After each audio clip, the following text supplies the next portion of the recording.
Oh God, we just saw the Last Waltz, right? Yeah. By Scorsese, and what can I say? I loved it. My God, the music is just so entertaining, but it's not. It's just quality music, you know. I didn't hear not even. I mean, you know what I know about music, but I can tell good music from bad music. I mean, fine music from good and whatever the above. But it's just awesome, and I like the guy with a pink hat or a white hat. Who was Bob Dylan. Bob Dylan. Oh, I think I love him. Yeah. Oh, he is. He still good. performs, I think. He is? Yeah. But the other guy, Robertson, Robbie Robertson. I have no idea. I don't know. And because that was supposed to be their last concert.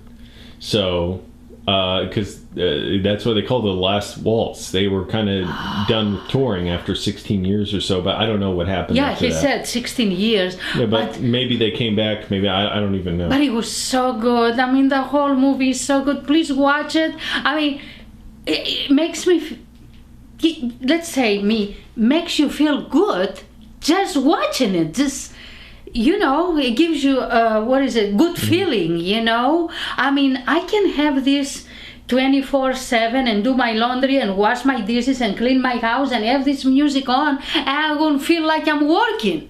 You know, too bad I can, clean a house, cook, clean, everything is a lot of work. Yeah. But you have this thing on, you have TV downstairs, upstairs, every room, and you go wherever you do and listen to this. I don't feel like I'm working, you know. It's so good. Too bad I can't take it to work, the music, I can. But, boy, this guy Scorsese, he's a genius when it comes to movies, I tell you. Oh.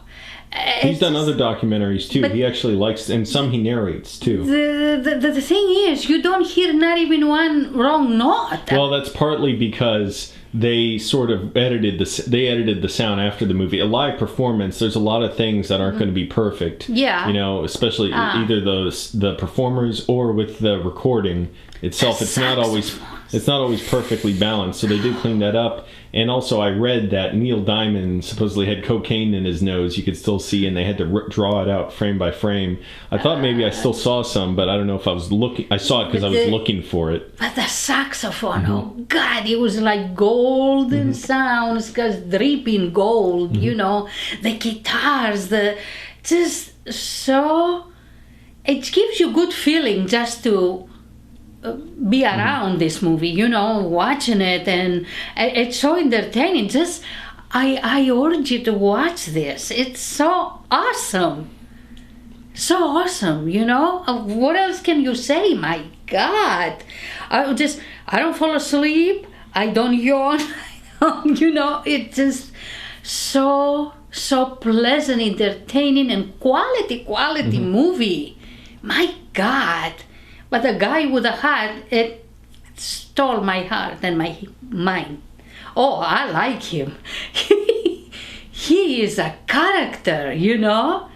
I really do. Oh, my goodness. There's a movie about him, too. I forget what it's called right now, but it's very popular, yeah. Where actually it covers different points of his life, and people say it's great. I think I've seen another movie from the same director who made it. I can't remember what it's called now. Which seems bad because it's so popular and people say it's a great movie. But one of the people who play him in the movie is a woman, Cate Blanchett, and she plays it. She's in drag as a man, basically playing Bob Dylan in the movie. Oh, and the girl, it was good with the blonde hair. What's her name? Joni Mitchell. She is good. Or Joni Mitchell. Oh, for crying out loud, she's good. Her voice, her movements, her. Everybody's so talented here, you know, in this movie. My God.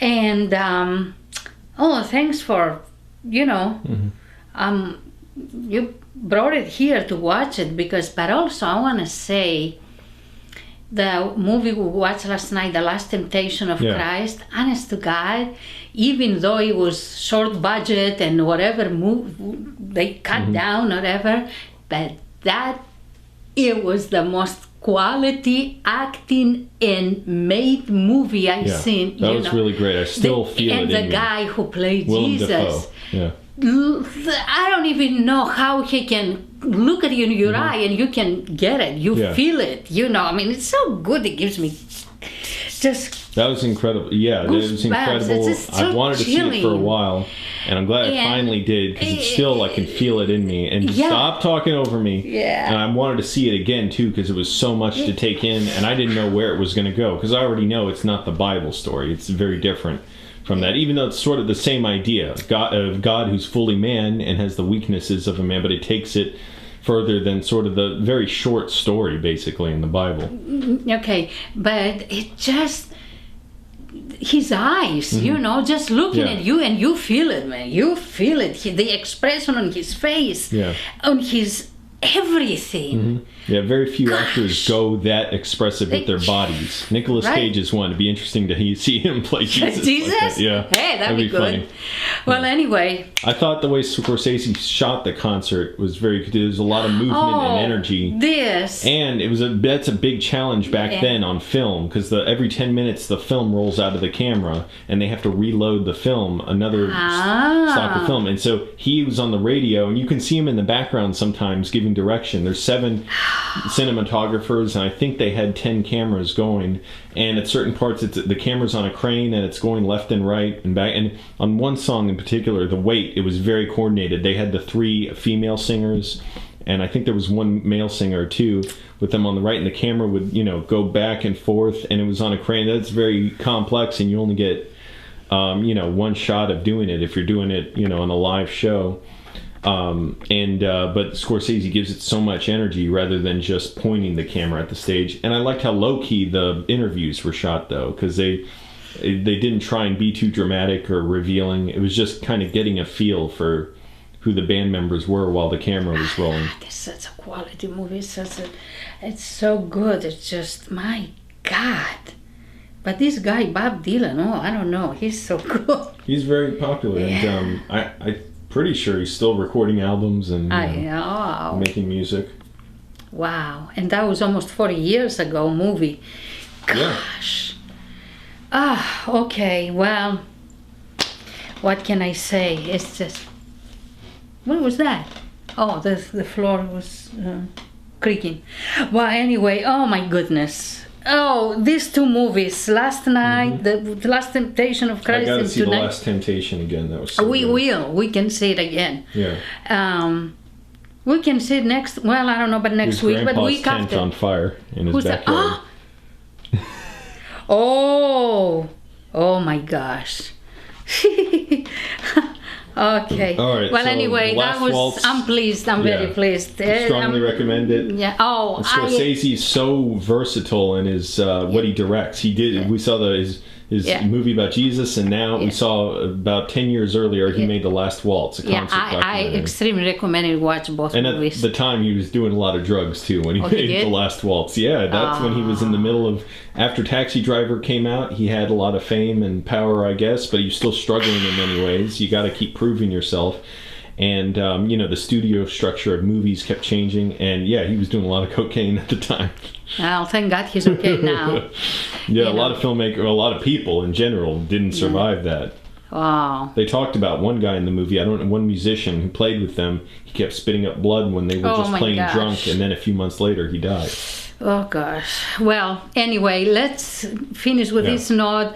The Last Temptation of Christ and The Last Waltz. I swear, these 2 nights, I have the best time watching movies. It's just such a, it gives you good feeling to see good quality movie, acting, directing, everything. Some musician out there wants me to record a concert documentary like that with interviews too. Let me know. I'd like to do that sometime. And I've shot live events before. That'd be great. I've shot multi-camera live events and concerts too. Okay. Hey, Marco. What? Hello. Yeah. What do you think about The Last Waltz? We see the musical movie. Well, I didn't realize we're coming from certain time periods and characters and all the intermixing. And Scorsese, I think of him from the old days, when he was older, I didn't know what to think. In fact, I didn't think, I just watched it and listened. I found it very easy to listen to and enjoy the spirit that they put in it. It gives you good feeling just to look at it and listen to it. You know what I'm saying. In fact, I'd like to know more about the presentation, but maybe someday. Well, anyway, it was one of his finest movies. Actually, he doesn't have a bad movie. All his movies are good. You cannot say Scorsese had a movie and it's not good. Everything is so good. My God, this guy is a genius, and he knows more than movies than God. Anyway, let me go to my kitchen. That's that. Okay. What I saw, has this been presented to the public yet, or is this? Oh yeah, I mean it's like almost 40-year-old movie. Yeah, it's from the late 70s. I didn't know the bit. When are movies like that not released to the public, and yet we have them in our house? Yeah, no, yeah. How does that work? It's just from the... I snuck into Scorsese's house and stole the footage? It's from the 70s when I was 3 years old.